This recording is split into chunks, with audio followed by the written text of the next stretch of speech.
Hello students, अब हम study करते हैं single phase half wave circuit with RLE load. ठीक है, इसका बेसिक आपने पिछले क्लास में पढ़ लिया है। ठीक है, मैंने आपको दो लोड के साथ बताया है, एक आरएल लोड के साथ और एक आरई लोड के साथ। ठीक है, तो इसका जो बेसिक कंसेप्ट है जो हमने आरई लोड के साथ पढ़ा था, सेम वही बेसिक कंसेप्ट है आपका। ठीक है, आप सर्किट डायग्राम में देख सकते हो, ये आपका क्या है, सप्लाई वोल्टेज है। ठीक है, लोड में हमने क्या कनेक्ट किया, आर एल और ई।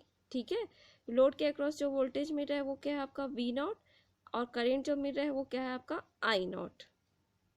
पिछले क्लास में हमने पढ़ा था, जब आरई लोड स्टडी किया था, अल्फा की वैल्यू कम होगी थीटा वन से, डेट इज वी एस की वैल्यू क्या है, ई से कम है, तो हमारा एस सी आर कैसा रहेगा, रिवर्स बायस के केस में रहेगा, और रिवर्स बायस के केस में वो ऐसा ओपन सर्किट बिहेव करेगा। ठीक है, when alpha is greater than theta one, that is V S is greater than E, SCR behaves as forward bias, it can act as a short circuit device।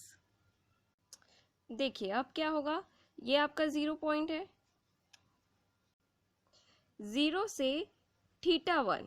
ठीक है, 0 से theta one के case में क्या होगा, VS is less than E, that is SCR कैसे behave करेगा आपका, रिवर्स बायस। ठीक है, तो हमें आउटपुट वोल्टेज किसके इक्वल मिलेगा, जितना कि हमने बैटरी लगाया है। ठीक है, बैटरी के इक्वल, तो यहाँ पे आउटपुट वोल्टेज किसके इक्वल मिल रहा है, हमें बैटरी के इक्वल मिल रहा है, दैट इज E। ठीक है, और आउटपुट करंट क्या है इस केस में, 0 है। ठीक है, नेक्स्ट हम लोग देखते हैं थीटा वन से अल्फा, ये पॉइंट क्या है आपका अल्फा। ठीक है, ये जो पॉइंट है वो क्या है आपका अल्फा। थीटा वन से अल्फा के बीच में मैंने क्या किया है, V S is greater than E. ठीक है, सप्लाई वोल्टेज ज़्यादा हो रहा है ई से, लेकिन मैंने अभी थायरिस्टर को गेट पल्स नहीं दिया है, इसलिए जो आउटपुट वोल्टेज होगा वो अगेन किसके इक्वल होगा, ई के इक्वल होगा, और करेंट किसके इक्वल होगा, 0 के इक्वल होगा आउटपुट करेंट। ठीक है, आप ये दो मोड समझ सकते हैं। ठीक है, ये दो मोड देखिए आप, 0 टू थीटा वन। ठीक है, डायग्राम में देखिए और ये भी देखिए, 0 टू थीटा वन मैंने क्या कर रही हूँ, वी एस की वैल्यू क्या है, कम है।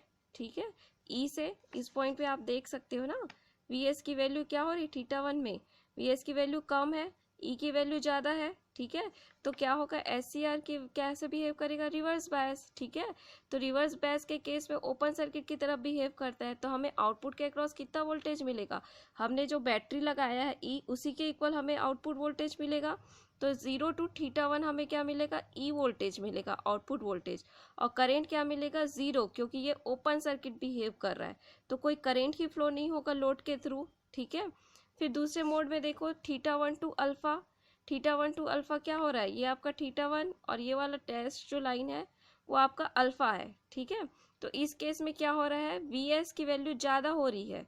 ठीक है, वी एस की वैल्यू ज़्यादा है ई से, मतलब एस सी आर हमारा फॉरवर्ड बायस में है, लेकिन मैंने उसको गेट पल्स नहीं दिया है। ठीक है, तो जो आउटपुट वोल्टेज है अगेन वो किसके इक्वल होगा, ई के, और करेंट है वो क्या हो जाएगा, 0, क्योंकि अभी भी वो ओपन सर्किट है। ठीक है, अब नेक्स्ट में मैं क्या कर रही हूँ, अल्फा से लेके theta two, that is pi minus theta one.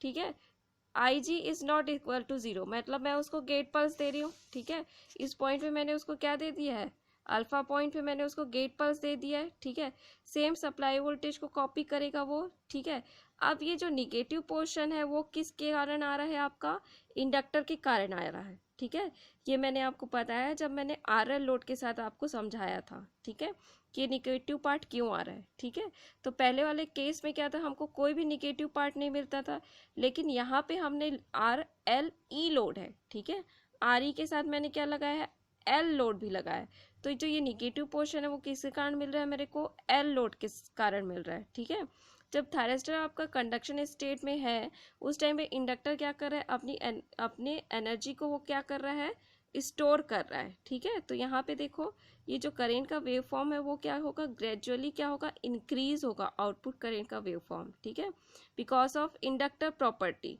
Sudden change को इंडक्टर क्या करता है, करेंट में सडन चेंज को अपोज करता है, इसलिए जो आउटपुट करेंट है उसकी वैल्यू क्या होगी, ग्रेजुअली इंक्रीज होगी।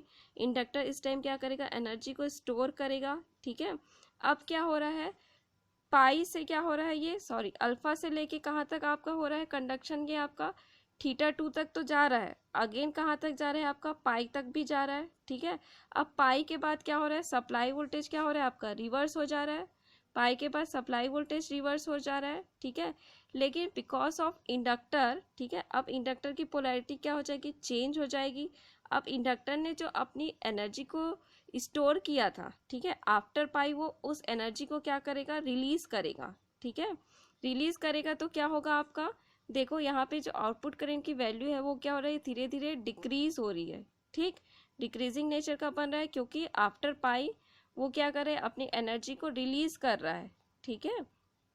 अगेन फिर क्या होगा, जब उसकी एनर्जी पूरी रिलीज हो जाएगी तो उसके थ्रू फ्लो होने वाला करंट क्या हो जाएगा, वो ज़ीरो हो जाएगा। अब हमारा आउटपुट करंट क्या मिल रहा है, हमको ज़ीरो मिल रहा है, ठीक है। उसके बाद क्या हो जाएगा, जो आउटपुट वोल्टेज है वो अगेन किसके इक्वल हो जाएगा, हमारा ई, क्योंकि एस सी आर कैसे बिहेव करेगा, रिवर्स बायस के केस में पाई से 2 पाई कैसे बिहेव करेगा, वो ऐसा ओपन सर्किट, तो उसके अक्रॉस वोल्टेज कितना रहेगा, जितना कि आपका बैटरी के अक्रॉस वोल्टेज है, डेट इज ई, ठीक है।